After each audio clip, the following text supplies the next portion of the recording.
What is up, NFL draft fans? It's your boy Jay Tuck.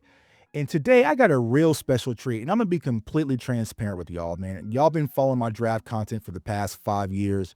Y'all know how much I love the draft, but this is one of the reasons why. To be able to find a prospect that not a lot of people are talking about, but they should, and probably after this video they will, right? But to be able to give them the spotlight and exposure that they deserve, this is one of my biggest joys in what I do as an NFL scout and a draft analyst. And I was kind of coming across, y'all was doing my late night thing, and I kind of came across this player, and I was like, oh, what is this, right? And I talked to a few people, and they're like, yo, Tuck, I actually have some contacts, man, and I'd love to have him on your show. So he was kind enough to kind of give us some time, take some time out of his busy schedule as he gears up for the NFL draft to come to speak to us. So CFO fams, give a warm welcome to my guy, Kendall Paul. Actually call him KP3. What's going on with you, folks? What's up? What's up?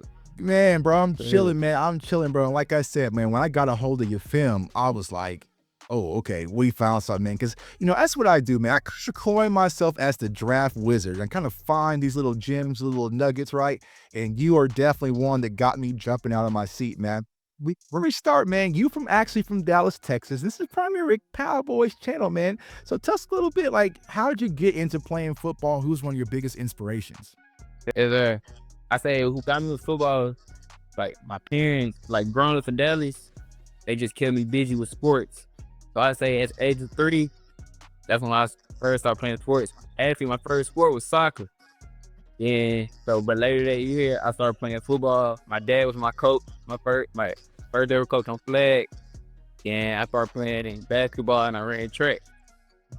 I was a 3-sport athlete my whole life, but I really feel like I I excelled in all 3 sports, but I really feel like I stood out more in football.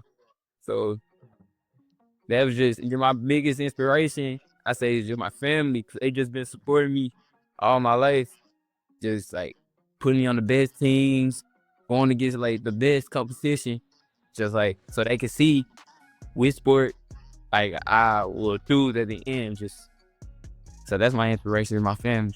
Yeah, so just a natural born athlete, man. You mentioned soccer, and a lot of people play soccer. I'm a huge soccer fan, right? But soccer, track, and also playing football. So that kind of lets me know why I see the footwork, I see the speed, I see the athleticism, but I also see the toughness, man. So it all makes sense. And actually, you played high school ball. We were talking about this before we jumped on. With one of my good friends, Lewis Jackson, Cowboys fans. Y'all might know him as Lou Takes, man. So it was a small world when he saw you coming on. So he was like, wait, that's my dog, man. We all went to school together in middle school. So it's a small world, man. But I will say this, when I got a hold of your film, the one thing I would say, and you're a corner, right? You're a corner.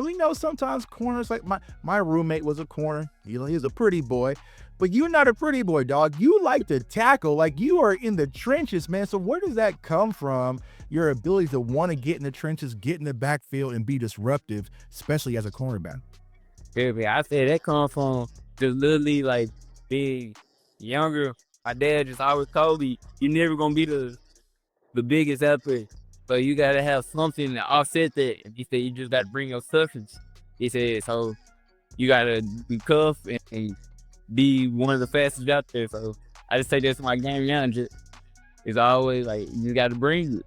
Yeah, man, and I love that in prospects, right? And to me personally, I'm not a measurables guy, right? There's been a lot of prospects that a lot of people looked at, and like the measurables is not there, right? One comes to mind. I'm a Florida State guy, so Asante Samuel Jr. A lot of people knocked Asante for his size, but I saw scrappiness, I saw toughness. A linebacker was Ivan Pace Jr., who went to the Minnesota Vikings, right? He was knocked for his size, but I saw heart and desire, and it's the same thing when I watch it. Over 121 tackles, y'all, for a corner. You know what I'm saying? Like, so he is scrappy, right? But when it comes to your size, like, I know sometimes that's the knock, especially at the cornerback position, but there's other phenomenal cornerbacks like Denzel Ward that Oh yeah. doesn't meet that stature, but they play outstanding. So who are some guys you kind of looked up to and kind of modeled your game after? I say one person, I did that like you said, Denzel Ward. He the best corner in the game to me. Like that's what I really model my game after. Then just growing up, I say old cat Darnell Green. If I know, yeah, like cause I used to play with the truth. So me just playing with the truth with Dion teams, I was one of his corners. So he used to just tell me, he was like, "You remind me of little Darnell." So when he called me that, I'm hearing that from Prime Time. So he told me that. I had to go look at some film, and I was like, "Oh, okay." He was a pizza. He'll come hit and all that. So I take that. I say Darnell, that's two. Then three, I like King Ward. I like Amik Robinson. Yeah, those guys, smaller guys is coming. Yes, sir. Yeah, so you definitely know your guys at the cornerback position, and you mentioned one name, right? Everybody knows Prime. So what were some of the things that just kind of being around Prime, being on the team, the different things like you kind of picked up from Prime? Because I tell you, man, that's one of the guys I kind of came up watching, especially at Florida State. So what is something like you got from Coach Prime and one day he took to heart?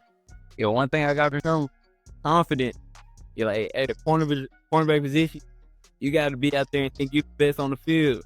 But that's why I take in my game now. Like confidence take you a long way. So we go out there like, oh, this receiver can't wrestle week, or oh, I'm gonna go lay this running back, put him down. Hey, Yeah. You got to have that swagger, man. You got to have to. A lot of times you out there on the island by yourself and you going against the best of the best, man. So you definitely got to have that confidence swagger. Now, speaking of going against the best of the best, you went to the Tropical Bowl, right?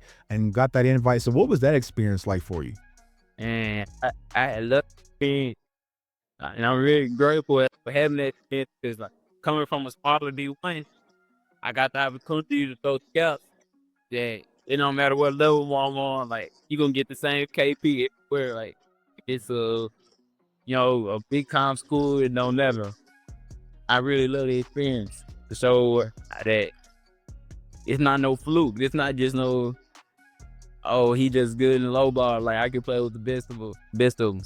Yeah, and I think that's the best thing about whether it's the Shrine Bowl, the Senior Bowl, the Tropical Bowl, right? It puts everybody in the same spot, right? Because sometimes you kind of have that separation. They feel like, okay, well, this guy went to this school, so that means he's ultimately better. No, no, no, no. I mean, you guys had some guys from your school, you know what I'm saying, out at East Texas A&M that, has been drafted and, kind of the seventh round and playing the league, right? So, hey, these small schools, they have talent and they have something to say. And I think a lot of scouts are starting to realize it's not all about the Bamas and the Georgias.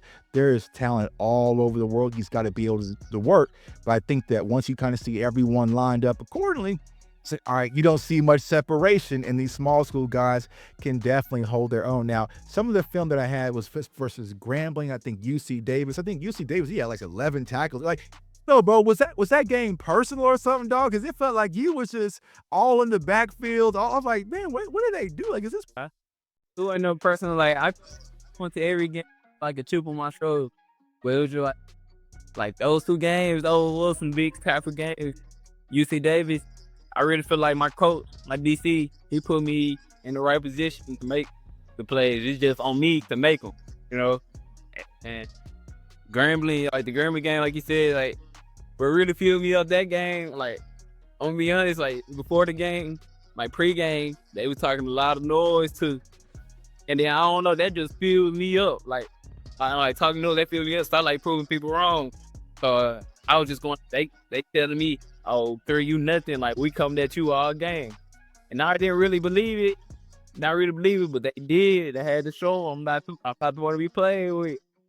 Facts, man. Like, that's what I'm saying, which is so crazy, right? Because I haven't even talking to you before, but just watching the film, I'm like, man, there's something going on. Because you kind of feel it, right? Like they must have said something because you were playing on 10 of those games. I was like, all right, it definitely meant something, man. So that's good to say. Because even though your season didn't go as planned, right, your last year, the thing that I really look for is, are you still going to compete throughout the qualifying season, right? Every game you was laying it on the line. And that's something I definitely enjoyed when I was going through your film. Now, as we're gearing up for the NFL draft, when you just talk about your skill set specifically, what are some things that you're focusing on in your training, just trying to get better for as you gear up for the next level? As of right now, I'm training in Frisco at Sports Academy, and I want to say my main thing is gain more weight. Cause I really feel like I'm a good tackler, and I come like, wait, you adding more pounds to me, I feel like that's just gonna be perfect. Then I really working on maintaining my speed and like getting the little techniques down and running the 40 so I can run the fastest time, like the fastest Yeah, time I so can. track background. I So come in yeah, here some whisperings, like 4-3, 4-2. Or we go for 4-2. You're going for. All right, dog. Yeah, man. If you run that 4-2, man, you're definitely gonna have a lot of people talking about you, man. So best of luck with that. But like I said, former track athlete, you know what I'm saying? It's in there. It's in there. Yeah. So when it comes to, like you said, like putting on more size, like what does that look like? Are you training like you're lifting heavier? Are you eating a little bit more protein? Like It's more about it's more about me eating. They got at Fourth Academy, they got a nutritionist, and she just make sure I eat a lot and I weigh in every day. She just like every time I got a little break, KP eat. We gotta eat. So that's just the main thing right there. y'all, you hear how nice that is, man, to have a nutritionist that's forcing you to eat. Now I got some extra pounds, bro. If you need about 20, dog, I can give them. Oh yeah, go ahead I'll go ahead and pass about 20 to you. I'll be perfectly fine, man. 'Cause I definitely got some extra to spare. Now, I also read a story, man, was talking about just the off the field, right? Because the on the field stuff is cool, right? We know what you can do.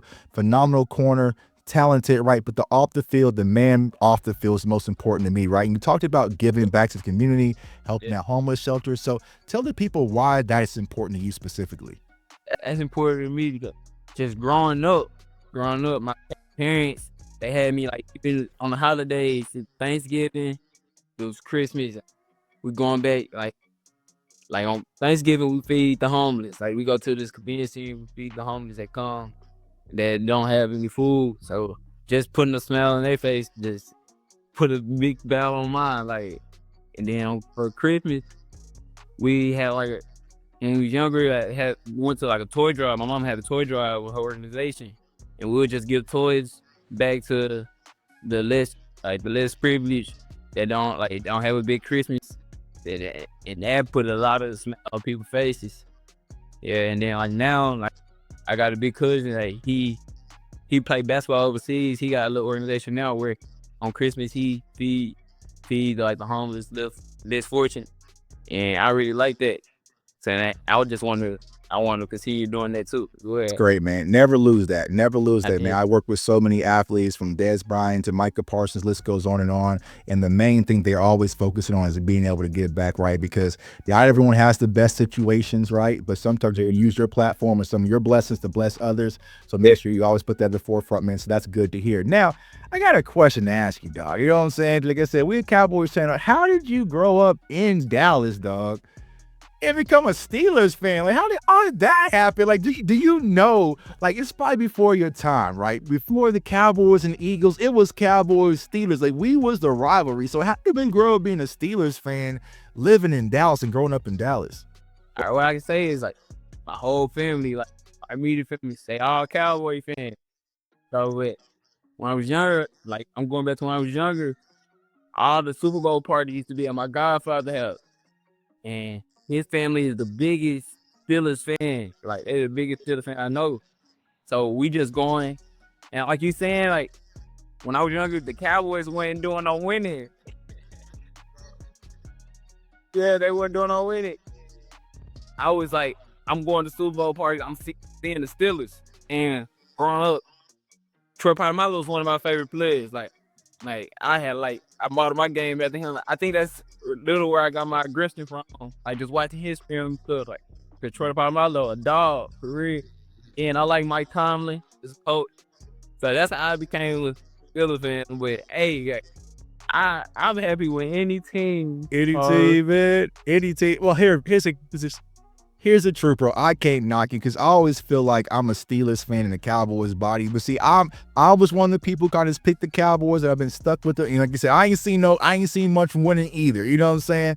So it's like, okay, I definitely understand. But if I had the opportunity to kind of be a different fan, I would probably be a Steelers because I like the toughness, the attitude, the black uniforms, and Mike Tomlin. So the attitude, sure, I like the attitude, the toughness, the coach is terrible. I mean, Cowboys fans don't get mad. But I just, you know, see, it's all love to the Cowboys. See, it's all love, bro, but it just suits me a little bit more. Now, so this is what we're gonna do, man. You're gonna get your name called, and we're gonna put you on the Pittsburgh Steelers, and you're gonna be playing next to Joey Porter Jr. But your very first assignment, I'm gonna put you on the spot. You got to cover George Pickens. So what are some things you would see in George Pickens' game that you would say, okay, this is how I want to match up versus him, and this is how I'm going to take, you know, and lock him down? JP a problem. Well, my thing I say with him, you just can't let him touch the ball. You gotta play through his hands. Like, you gotta play through his hands. Like, so if it's fade ball, try to cut him off to where he can't touch the ball. Where you see he about to touch the ball, just play through his hands. Like, you fight through his hands, try to knock it out. Hey, with DP a problem though. I mean, I wanted him in Dallas, man. Like I love Pickens, man. You watched him heavily in Georgia, and I always say this when I kind of teach the community just about playing the cornerback position. You can win at 3 levels, right? You can win, at the line of scrimmage. You can win during the route, or you can win on the catch. And sometimes, you know what I'm saying, when Pickens going, you got to get it out. You know what I'm saying? So you're definitely going to have to scrap. But I would probably pay to see that matchup, man, because y'all both scrappy, man. That would be something I'll be definitely be interested in looking out for. Now, one last question before I let you go, man. Like I said, we're gearing up for the NFL draft. I wish you all the luck in the world that your dream comes true. So, what would it mean for you, bro, to hear your name being called by any team? Maybe the Dallas Cowboys. We need corners, Will McClay. But just to hear your name being called, what would that mean for you, bro? Man, it'll be a dream come true for real. I done been through so much like adversity, just growing up, just playing sports because my size. But my main goal, like I kept the main thing, just keep going. Like everything, every little thing that happened, just wash that away. Just keep the main thing, stay focused. So to get to my main goal, so just hearing my name, and it would just be a dream come true. Man, it would be a special feeling. Like I said, I'm pulling for you. Yeah. Now, inversely on the opposite side, right? What would it mean if you don't hear your name called? Say, if my name don't get called, I just keep my faith high. Like everything happened for a reason. So, like I said, I've been through a lot of adversity in my life. So, having my name called, I say that's a goal of mine. But I feel like the ultimate goal is playing in this field. So, if I had to go the undrafted route or like a rookie mini camp, just try out for a team, I'll do that too. Like, cause that's the ultimate goal, is still playing. I just feel like if I get a pinky toe in the door, hey, it's over with. That's all I need. So I'm just keep my faith high, just keep going. Facts, man. And like I said, I talked to a lot of prospects. Even if you don't get your name called, your journey is just beginning, right? Because we had so many, especially in Dallas, like we love undrafted free agents. You know what I'm saying? Whether it's Wanye Thomas, Marquise Bell, I mean, Rico, like the list goes on and on, right? So once again, it's just like once you get your opportunity, bro, never let go. Go ahead and lock in and use your God-given ability. And I trust that you're going to be able to do that, man. And we're pulling for you. And then also, there's a lot of good corners, right? We're talking about in this draft class, the Travis Hunters, the list goes on and on. What's the one thing you would say, you know what? I do this just as good, if not better, than any other corner out there in college football. So like you asking like what separates my game? Yeah, I say when people look at a corner, they don't expect them to come up and tackle. So that's one thing I say like differs me from a lot of corners. Like, hey, like that's what I love to do. I love to come up and make a tackle.